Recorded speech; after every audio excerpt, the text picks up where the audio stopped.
passe pas. Eh, regarde, j'ai dit comme ma bouche.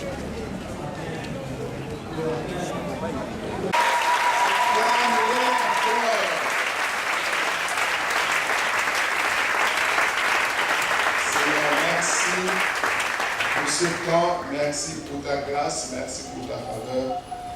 Nous sommes là, ce n'est pas parce que nous sommes utiles, importants, mais c'est une grâce, mais une grande responsabilité, Seigneur notre Dieu, c'est que nous vivons devant ton peuple pour apporter un message. Laisse que ce temps soit pour toi et toi seul. Communique ta pensée, restaure, rétablis et libère quelqu'un qui est en train de passer des temps de trouble. À toi seul soit toute la gloire, au nom puissant de Jésus. Amen. Merci à notre Dieu qui a permis que nous puissions être là. Et nous disons merci à notre pasteur qui a pu encore nous renouveler sa marque de confiance. Nous sommes toujours à ses côtés et le coaching continue. Nous le craignons toujours.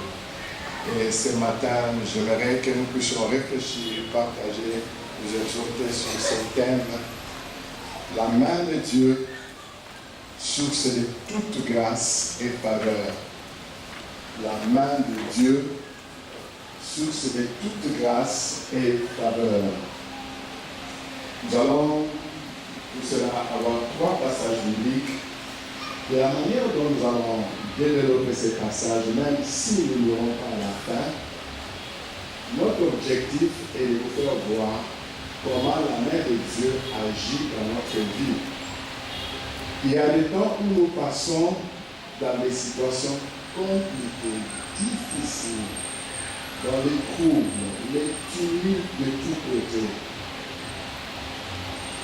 Dieu, en ce moment-là, nous sommes en train de passer par des difficultés, il vient, il étend sa main pour arrêter ce qui est en train de nous déstabiliser et nous détruire. Pour bénéficier vraiment de ce que Dieu est capable de faire, pour bénéficier de toutes les grâces et faveurs, il y a la part de Dieu et notre part. Dieu, dès le commencement, il défend ceux qui lui appartiennent. Il protège. Il leur donne tout ce qui est comme les réponses à leurs questions. Mais en retour, Dieu attend de nous aussi des choses que nous devons faire pour que cette main-là demeure sur nous, nous accordant grâce et faveur. Alors, les 3 passages que j'ai devant moi, c'est Esdras, chapitre 7, le verset 6 et 10. Esdras 7, nous prenons le verset 6 et le verset 10. Et 1 Chronique, chapitre 4, le verset 9 et 10. 1 Chronique, chapitre 4, le verset 9 et 10. Et le 3e passage, c'est Matthieu chapitre 27, le verset 23 à 25. Matthieu 27, 23 à 25.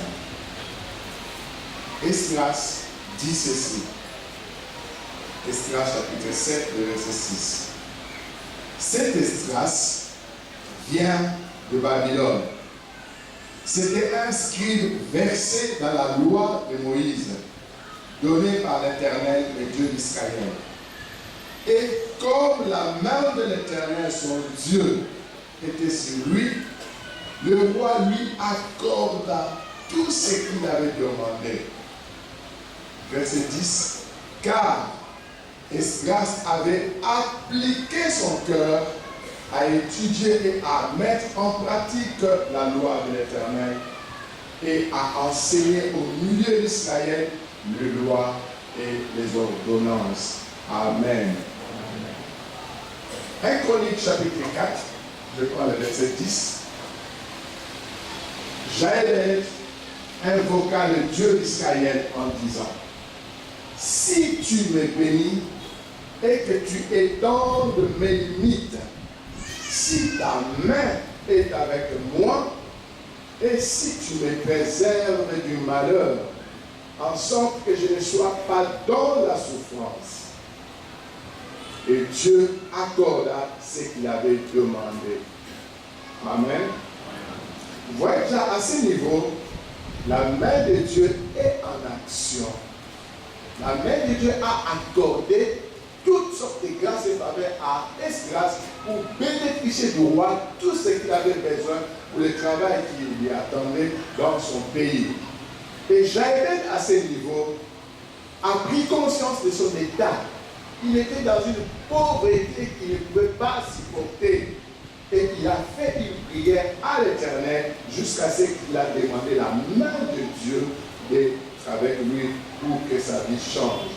Maintenant, le troisième passage, la Bible nous dit, le verset 23 dit ceci, Matthieu 27. Le gouverneur dit, mais quel mal a-t-il fait? Et il criait encore plus fort qu'il soit crucifié. Pilate, voyant qu'il ne gagnait rien, mais que le tumulte augmentait, prit de l'eau, se lava le main en présence de la foule et dit, je suis innocent du sang de ces justes. Cela vous regarde. Et tout le peuple répondit, que son sang retombe sur nous et sur nos enfants. Que son sang retombe sur nous et sur nos enfants. Là, moi je ne dis pas Amen. Parce que le peuple savait ce qu'il cherchait. Il y avait tumulte, il y avait désordre. Ponce Pilate n'a pas pu supporter. Il a dit non, c'est tombé juste. Pourquoi vous voulez qu'il meure? Les gens se posent toutes sortes de questions par rapport à ce que nous voyons et ce que nous vivons.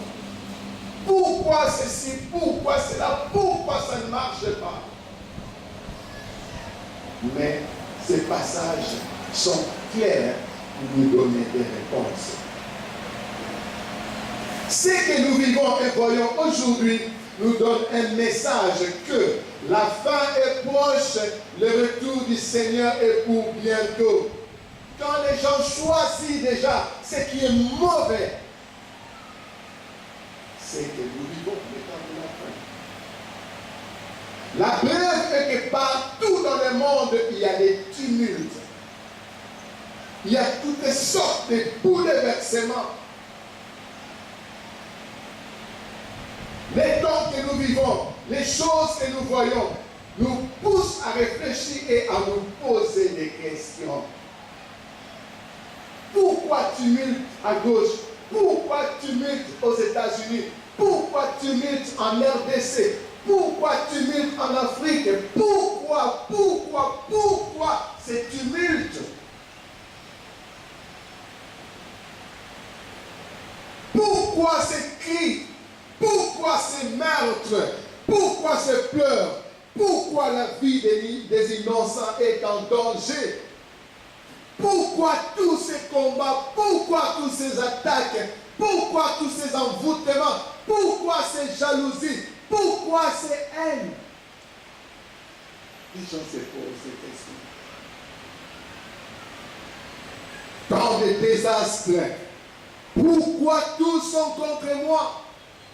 Tu travailles quelque part, on ne te supporte pas, mais tu marches dans la droiture. Personne ne veut te considérer. Pourquoi cela? Pourquoi tout ce que j'ai fait n'aboutissait pas? Pourquoi tant des échecs? Pourquoi les fiancés viennent et rien ne s'accomplisse? Pourquoi cela?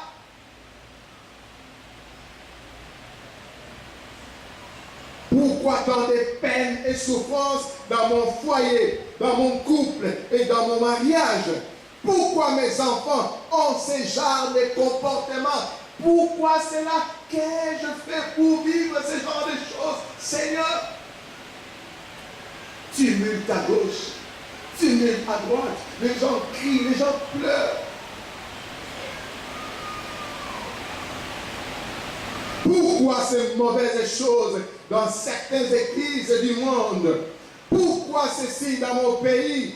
Pourquoi rien ne marche? Est-ce que Dieu est-il devenu une source trompeuse pour que nous puissions vivre ce genre de choses? Jérémie en son temps avait dit ceci. Jérémie chapitre 15, le verset 18. Par rapport à toutes les questions que les gens se posent, chacun a besoin que la main de Dieu lui accorde grâce et faveur. Mais cette grâce et faveur n'arrive pas. On se pose des questions. Jérémie, lui, disait, Jérémie 15, 18, pourquoi ma souffrance est-elle continuelle? Pourquoi ma plaie est-elle douloureuse? Et ne veut-elle pas se guérir? Serais-tu pour moi comme une source trompeuse, comme une eau dont on n'est pas sûr? Jérémie, voyant tout ce qu'il était en train de vivre, il s'est posé aussi ces questions.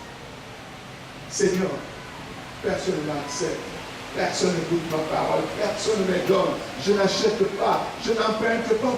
Pourquoi cela? Il a eu même à regretter le jour où sa mère l'a mis au monde.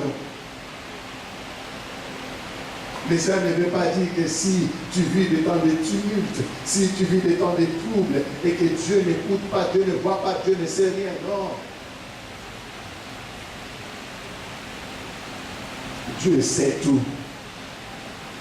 Non, bien aimé, en temps de trouble, Dieu ne quitte jamais son trône. Jamais. Il contrôle tout. Il est le Jéhovah Shalom. Il est le Dieu de paix. Il est ton Dieu. Il est le Dieu qui te donne la paix, la preuve. Il t'a donné Jésus-Christ comme celui qui te communique cette paix-là. Tu vivras des temps de troubles, tu vivras des temps de tumulte, tu vivras des temps où tu es attaqué de partout. Tu vois où même les siens, ceux qui t'appartiennent de la même famille, ne te supporteront plus jamais à cause de ce qui est en toi venant du Seigneur. Mais ça ne pourra pas te dire que tu abandonnes tout et que tu t'arrêtes et que tu ne considères plus ce que le Seigneur est en train de prévoir. Non. Tu dois rester tranquille parce qu'il est en train de faire quelque chose pour toi et qui te donnera la paix et tu seras dans la joie. Dieu ne peut jamais laisser quelqu'un qui chante par les cherches, qui prie, même si tu pries 2 minutes par jour, Dieu entend cela. Et la seule chose qu'il prépare pour toi est que tout ce qui est comme désir de ton cœur, il puisse te le donner. Mais tu ne dois pas être agité pendant que tu es en train de te tourmenter. Les tumultes seront là. Mais Dieu aussi restera sur son trône pour nous donner des solutions. Quand nous voyons ce que nous vivons et nous rentrons dans la Bible, il y a aussi des gens qui ont posé les mêmes questions. Et il y a aussi des réactions.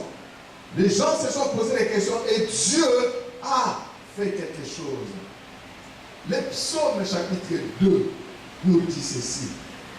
Psaume chapitre 2, le verset 1 à 6. Pourquoi ces tumultes? Psaume chapitre 2. Pourquoi ces tumultes parmi les nations? Ces vaines pensées parmi le peuple? Pourquoi les rois de la terre se soulèvent-ils et les princes lient-ils avec eux contre l'Éternel et contre son roi? À l'époque où David était troublé, on l'attaquait de tous côtés. tous les princes des nations voisinantes enviaient David et cherchaient à ce qu'il tombe. Et pourtant, c'est Dieu qui l'avait placé là. Comme il y avait tumulte, comme il y avait menace, comme il y avait trouble, Dieu a réagi. La suite de leurs réactions, des réactions des gens qui troublent nos vies. Brisons leurs liens, délivrons-nous de leurs chaînes. Alors Dieu maintenant vient, il agit, il déclare. Celui qui siège dans les cieux rit. Le Seigneur se moque d'eux.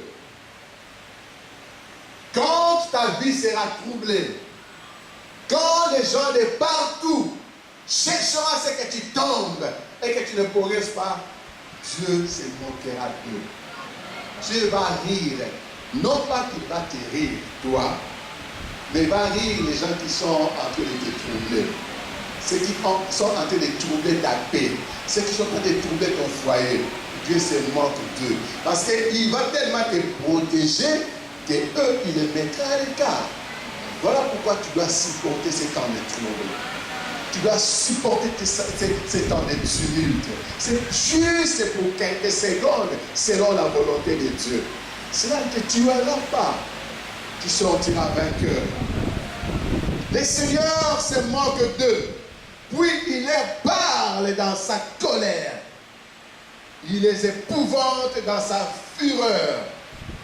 Dieu me l'a dit. C'est moi qui ai oint mon roi sur Sion, ma montagne sainte. Alléluia. Aussi longtemps que Dieu a le regard fixé sur toi, tout ce que le monde fera ne pourra jamais arrêter ta destinée. Parce que Dieu est au contrôle de tout. Il sait quand est-ce que cela a commencé et il sait quand est-ce qu'il arrêtera. Toi, tu vas constater seulement que, oh, mais je suis en paix. Mais cet homme, mais cette femme, mais cette situation, là, c'est la main de Dieu qui est passée par là pour te faire progresser. Sois tranquille. Et maintenant, une autre réaction de ceux qui ont vécu aussi des tumultes. Les disciples dans Actes chapitre 4. Actes chapitre 4, à partir du verset 23, si vous lisez jusqu'au verset 31, ils étaient menacés. Ils ont repris les mêmes paroles que le psalmiste David avait dit. Actes chapitre 4. Le verset 24 dit, Acte 4. Lorsqu'ils l'eurent entendu, il y avait des menaces partout. Ils élevèrent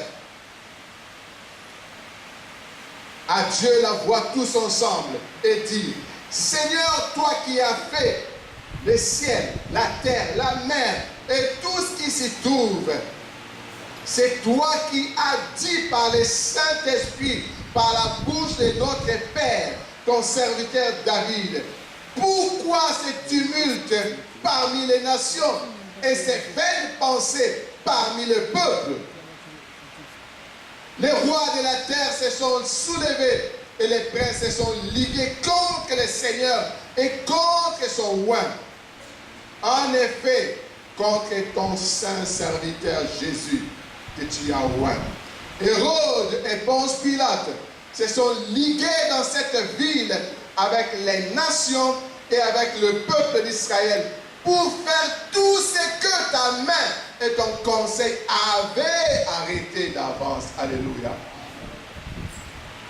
Les disciples étaient comme limités, bloqués, étant humains. Ils disent, ces choses, nous l'avons entendues. La parole de Dieu nous parle de ces choses que nous vivons maintenant. Mais ce n'est pas à nous de nous défendre. Ce n'est pas à nous de réagir. Rentrons dans sa parole. Montrons à Dieu ce que nous sommes en train de vivre. Comme il avait protégé David, et maintenant nous sommes les serviteurs de Jésus-Christ, qu'il vienne à notre secours, que lui-même tranche cette situation, car nous n'avons rien à faire. Et c'est à ce moment-là que les disciples ont prié pour dire, Seigneur, étends ta main.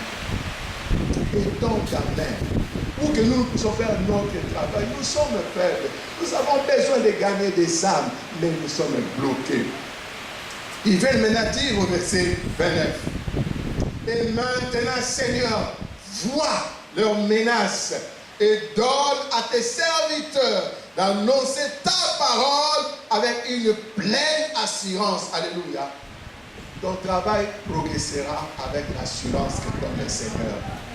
Ton foyer progressera avec l'assurance que donne le Seigneur. Tes études progresseront avec l'assurance que donne le Seigneur. Tout ce que tu cherches là, tout ce dont tu as besoin, progresseront à cause de cette assurance que la main de Dieu va accorder. Toi, sois tranquille. Observe qu'est-ce que Dieu veut que tu fasses. Fais-le et lui fera le reste. Maintenant, il continue, il dit, là, les disciples, pleine assurance, en étendant ta main pour qu'il se fasse des guérisons, de miracles et des prodiges par le nom de ton saint serviteur Jésus. Alléluia. C'est Dieu qui opère des miracles. Si nous nous disposons. Il dit, en étendant ta main. La main de Dieu souffre toute grâce et faveur. Les disciples, tellement ils avaient besoin de confronter le monde. Alors, la seule chose qui devait arrêter les contestations, c'était que Dieu fasse des miracles par eux en étendant ta main. Laisse que la main de Dieu soit sur toi. Parce que tout ce que tu cherches là, c'est la main de Dieu qui va te l'accorder. Tous tes tumultes là vont s'arrêter à cause de la main de Dieu. Tu ne seras plus dans des temps de trouble parce que la main de Dieu est là. Laisse qu'il puisse te conduire là où tu n'arrives pas, tu t'amènes là. Et les gens verront que mais qui lui a amené jusqu'ici? Ça sera la main de Dieu. Laisse-les faire leur tumulte. Comme hier, c'était vraiment les tumultes où on ne pouvait même pas se communiquer. Tu es chez toi à la maison, mais les gens crient de partout. C'était les tumultes. Là, c'était les tumultes de la joie. Parce qu'il y avait plusieurs réussites ici à Kinshasa. Il y avait tumulte. Mais il y a aussi des tumultes où tu ne sais pas supporter. Donc, tu es brisé. Tu sens comme si le sang coule, mais le sang ne coule pas, mais tu sens que tu as mal à cause du tumulte que tu es en train de vivre. Mais non, c'est pour peu de temps. Dieu est maintenant au contrôle des choses. Je déclare sur ta vie, sur ta famille, sur tout ce que tu désires faire. Celui qui siège dans les cieux, rit de tes ennemis. Le Seigneur se moque de tes ennemis, de tous tes oppresseurs. Rien ne pourra t'arrêter. Et Dieu fera que toi, tu ailles de l'avant.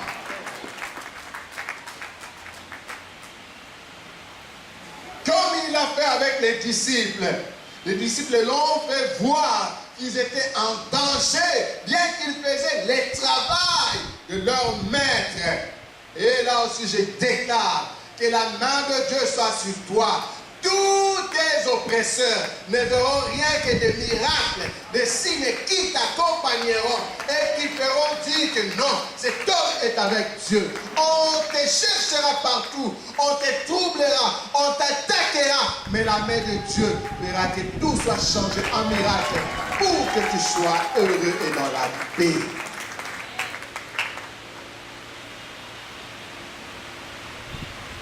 C'est quoi le tumulte et d'où viennent ces tumultes? Quelqu'un doit dire le tumulte, c'est quoi? Il y a quelque part, on définit les tumultes comme. Il y a plusieurs définitions, mais je prie dans les domaines qui nous concernent, dans les domaines de la vie affective, dans les domaines intellectuels, dans les domaines psychiques. Donc, le tumulte, c'est un mot.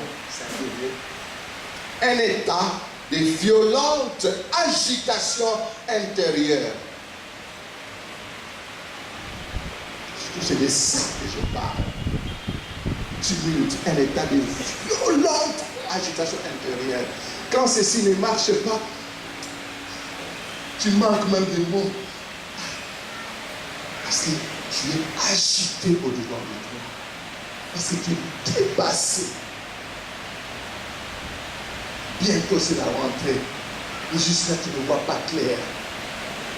Cet enfant a réussi brillamment aux examens d'État, mais tu ne vois pas l'issue qui va l'amener à l'université. Ça crée à toi une sorte d'agitation.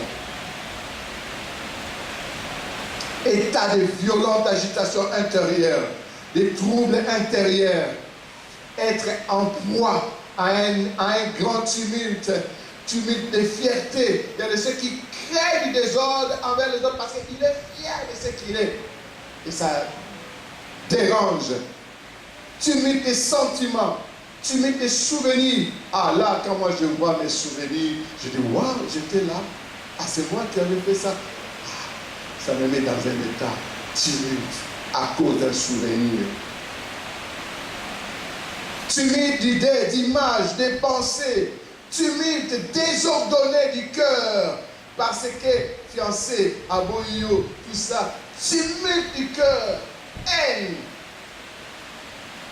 Tumulte du désir.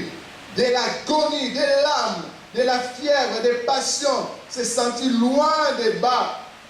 Tumulte de la jalousie. Tomber dans le tumulte des soupçons. Tu n'as rien fait, mais les gens t'indexent. Et ta réputation est comme froissée. Ça crée des tumultes. Tumulte haineux de la colère. Tumulte partout. Et d'où cela vient? Je n'ai pas voulu chercher loin. Je prie seulement ces passages de Matthieu, chapitre 27, le verset 23 à 25. Quand les peuples ont rejeté Jésus-Christ, le Sauveur, le bienfaiteur, la vie, les chemins, la vérité, ils l'ont rejeté pour choisir les tueurs, le meurtrier. C'est là où a commencé toute chose. Aujourd'hui, il y a l'enfant d'un grand homme de Dieu dans l'Occident qui avait donné la réponse aux journalistes. Les journalistes lui ont posé la question, mais pourquoi vous priez, vous prêchez, tout ça, mais rien ne marche? Et cette fille-là leur avait répondu, vous dites, non, vous avez chassé Dieu dans vos églises, dans vos maisons, partout, vous avez chassé Dieu et sa parole, et vous voulez que les choses marchent. Pourquoi? Non, ça ne marchera pas parce que vous avez fait sortir le Seigneur là où il devait régner. Donc la cause de tous les tumultes que nous vivons aujourd'hui, parce que nous avons fait sortir le Seigneur et sa parole là où il devait régner. Nous avons pris la place du Seigneur et la place de la parole. Nous commençons à diriger les choses nous-mêmes. Voilà pourquoi nous vivons ce genre de choses. La solution est simple. Ramenons le Seigneur au centre de nos vies, au centre de nos activités, au centre de tout ce que nous pourrons faire. Et prenons sa parole, étudions-les. Voilà pourquoi nous avons parlé de Esdras. Esdras avait compris tout, était centré sur la parole de Dieu. Si nous faisons cela, nous ne serons plus dans le trouble. Mais peu importe, quel que soit ce que tu vis maintenant, peut-être que tu étais dans l'ignorance, Dieu prépare toi. Voir qu'il pourra être comme une solution pour savoir que lui, il est aussi en train de faire sa part. Toi, prépare-toi aussi à faire ta part. Il y a 3 schémas que le Seigneur a choisis pour que nous puissions sortir de ces tumultes-là. 3 schémas. Le Seigneur nous donne le premier schéma dans Job. Job chapitre 36. Le verset 30 à 33, Job 36, 30 à 33. Et puis le psaume 31, 1 à 6. Psaume 31, 1 à 6. Et puis troisième passage, Actes des Apôtres, chapitre 9, le verset 1 à 15. Dans ces 3 passages, il y a aussi 3 actions que Dieu prépare pour arrêter les tumultes, pour te sécuriser, pour que tu sois en paix. Comme il est le Dieu de paix, Dieu Shalom, il veut que toi aussi tu demeures dans cette paix-là. Alors Job ayant vécu ce genre de choses, Job était troublé, Job avait connu toutes sortes de tumultes, mais la main de Dieu est passée là pour le restaurer. Alors Job, pendant qu'il était dans ces troubles, dans ces tumultes, il a dit ceci, Job 36, 30 à 33. Voici, il étend autour de lui sa lumière, et il se cache jusque dans les profondeurs de la mer. Par ces moyens, il juge le peuple, et il donne la nourriture avec abondance. Il prend la lumière dans sa main, il la dirige sur ses adversaires. Alléluia. Quand tu passes le temps de tumulte et que tu ne sais comment te défendre, Dieu qui écoute tes prières fera en sorte que tous tes ennemis, tous tes adversaires soient confrontés à sa lumière. Il enverra sa lumière sur tes ennemis et ils ne pourront plus avancer vers toi. Nous avons vu la même chose quand les enfants d'Israël sont sortis de l'Égypte. Ils devaient passer la mer Rouge à sec. Et c'est en ce moment-là que Pharaon voulait profiter pour aller achever les enfants d'Israël. Mais chose étonnante, il y a une lumière qui les avait arrêtés. Jusqu'à ce que les enfants d'Israël sont passés. Et eux, ils sont restés là, noyés, disparus pour toujours. Dieu fera la même chose pour tous celui qui est en train de trouver ta vie, ta famille, tes entreprises, ce que tu fais là. C'est Dieu qui l'arrêtera. Dieu enverra sa lumière pour que cela ne progresse pas jusqu'à t'atteindre. Tu verras que tu progresses, rien ne te touche. Tu progresses, rien ne te touche. À cause de la main de Dieu qui a arrêté et qui a envoyé l'ennemi loin de toi. Et la deuxième chose qu'il va faire, c'est ce que David a expérimenté. David est en train de dire dans le psaume 31, je cherche en toi mon refuge, que jamais je ne sois confondu. Délivre-moi dans ta justice. Incline vers moi ton oreille. Hâte-toi de me secourir. Sois pour moi un rocher protecteur, une forteresse où je trouve mon salut. Car tu es mon rocher, ma forteresse, et à cause de ton nom, tu me conduiras, tu me dirigeras.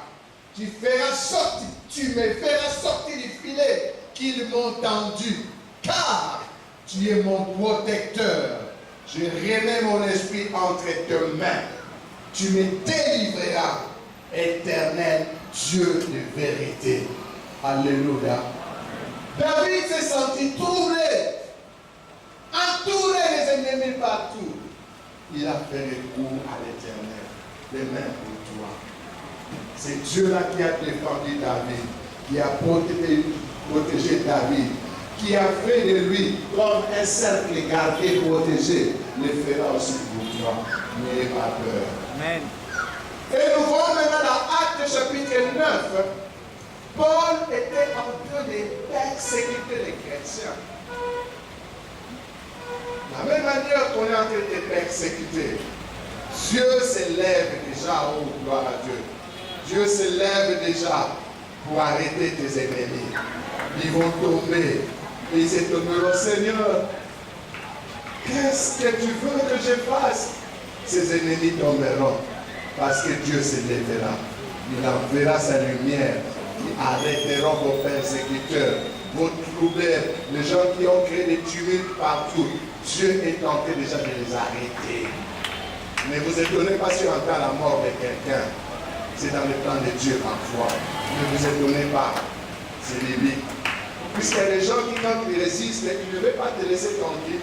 Dieu va s'occuper de lui. Si tu entends la mort quelque part, ne t'étonne pas. Dis-toi seulement, et la lumière de Dieu a arrêté, la main de Dieu a arrêté, il l'a fait tomber. Alléluia.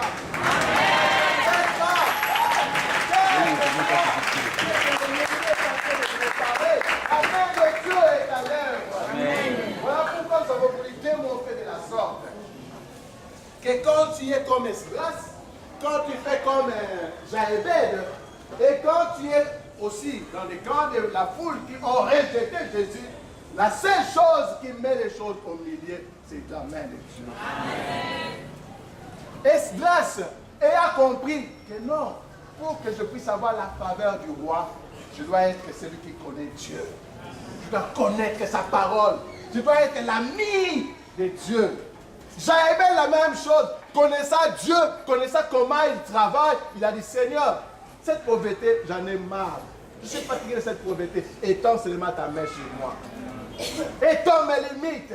Bénis-moi. Arrête ma souffrance. Et la foule qui avait rejeté Jésus. Pilate, je ne pense pas que le Seigneur pouvait avoir rigueur avec Pilate. Parce que Pilate avait dit, non, moi je ne veux pas que le sang du juste puisse tomber sur mes mains. Il a laissé l'affaire. Dieu, à cause de sa main, fera que tu puisses bénéficier de toutes grâces et faveurs. De la manière dont il a démontré comment il va arrêter tes ennemis, c'est sa part, c'est sa mission. Mais toi, tu dois faire aussi 4 choses pour que Dieu vraiment complète ce qu'il a prévu de faire. La main de Dieu va vraiment agir. 4 choses que tu dois faire, simplement connaître Dieu. Connaître qui est-il, comment il agit, comment il opère. Tu dois connaître sa parole. Sa parole dit quoi par rapport à ta vie et par rapport à lui. Et tu dois avoir une relation avec lui. Devenir des amis, devenir vraiment comme Esdras, comme Moïse et le Seigneur, comme les Josué, comme tout le monde là. Toi aussi, tu dois avoir une relation avec Dieu. Si tu connais Dieu, tu connais ta parole, tu as une relation, ta foi. La 4e chose, c'est la foi. Ta foi n'aura pas de problème. Parce que quand tu sais que la foi, c'est la ferme assurance des choses qu'on espère, la démonstration de ce qu'on ne voit pas, cela passera dans ton esprit. Tu dis, je connais Dieu, je connais sa parole, j'ai une relation avec lui, ma foi doit maintenant s'activer. Si tu fais ces choses-là, tu verras combien ta situation va changer. Je vais m'arrêter là. Les détails de ces 4 points, connaître Dieu, connaître sa parole, avoir une relation, avoir la foi, on le développera même plus tard. Mais j'aimerais que toi, tu puisses prier. La main de Dieu est là, à ta portée. Tu as passé des temps de troubles, où les gens disaient, mais il y a Sambelaka, pourquoi je vis ma situation? C'était les tumultes qui voulaient amener les gens à voir que Dieu n'a pas encore arrêté de travailler avec toi. Maintenant, je voudrais simplement demander à quelqu'un, tu es conscient que certains de tes tumultes sont provoqués par toi-même. Tu as un peu marché comme tu sais là, et tu veux qu'aujourd'hui Dieu t'accorde sa grâce. Lève-toi là où tu es. Lève-toi là où tu es. Nous voulons prier avec toi et prier pour toi. Lève-toi là où tu es. Toi qui es conscient, gloire au Seigneur, que Dieu vous bénisse. Cet appel ne sera pas long, mais vous avez compris le message. Que le Seigneur vous bénisse. Que la bonne main de l'Éternel commence à travailler. Que la bonne main de l'Éternel commence à vous accorder sa grâce et faveur. Et je prie que le pasteur John vienne continuer la suite et il priera avec vous.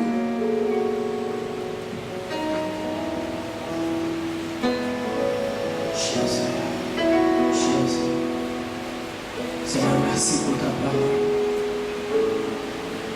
Nous t'aimons debout devant toi. Pour te dire clairement, il y a eu des agitations dans le cœur, il y a eu des tumultes, Seigneur.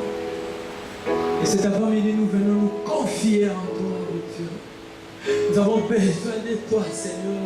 Besoin de ta paix, oh Dieu. Là où l'homme ne peut rien faire pour nous, il n'y a que toi qui peux tout faire, oh Seigneur. Là où l'homme ne peut rien faire, il n'y a que toi, Seigneur, qui peut relever, qui peut rétablir, oh Seigneur. N'est-ce pas, les disciples avaient eu la paix? N'est-ce pas, les disciples avaient obtenu la victoire? Parce que tu avais transformé celui qui était persécuteur. Nous prions pour que tu transformes les situations. Nous prions ce matin que tu transformes les situations, oh Dieu. Tout ce qui venait pour handicaper la paix, tout ce qui venait pour enlever la paix, tu as la capacité de changer cela au nom de Jésus. Oh Dieu, il est écrit dans ta parole que les ténèbres ne régneront pas toujours. Les tumultes n'ont pas droit de régner à toujours. Seigneur, nous prions pour que ta paix soit le partage de mes bien-aimés. Que tu les visites. Là où il y avait un problème de connaissance de Dieu, je prie pour que tu continues à te révéler, Seigneur. Pour que tu sois connu dans le cœur, dans le vie, oh Seigneur. Pas seulement une connaissance intellectuelle, mais une connaissance qui pousse à la vie avec Dieu, à l'intimité avec Dieu, à une vie de prière, oh Seigneur. Conduis nos cœurs à avoir une relation avec toi. Bénis tous ces amis qui sont venus. Assiste-les. Au nom de Jésus. Les bien-aimés vont reprendre leur place. Laina kobangate solo Yesu azaleki meno bonanga Mikumbananga na besi na ye Laina kobangate Laina kobangate Laina kobangate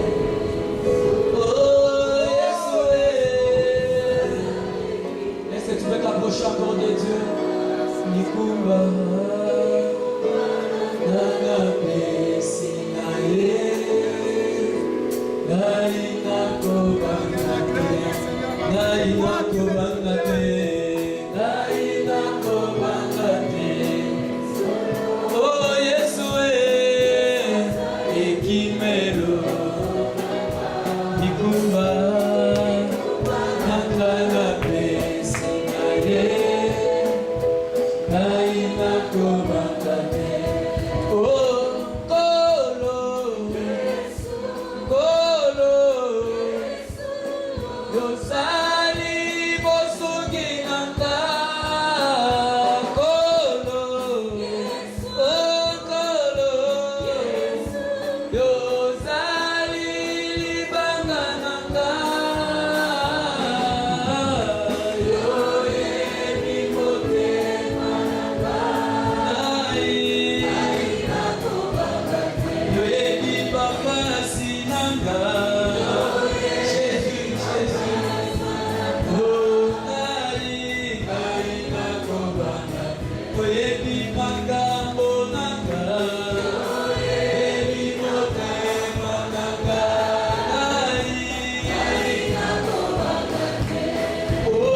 Nos mains, nous disons je ne crains rien, je ne crains rien, peu importe les tumultes, peu importe les situations, peu importe le présent, je ne crains rien. Tu es en train de battre tes mains, tu es en train de prier, de présenter les parents. Je ne crains rien, je ne crains rien. Oh Seigneur, tu es là. Seigneur, tu es le seul qui sait calmer la tempête. Tu es le seul qui sait calmer la tempête. Je ne crains rien. Je ne crains rien. Oh, tu es là, tu te placeras devant. Tu te porteras de mes adversaires. Alléluia. Lève-moi pas. Pressez de mes pas. Marche devant de moi. Dans ce bureau, avant que je rentre, que le Seigneur puisse me presser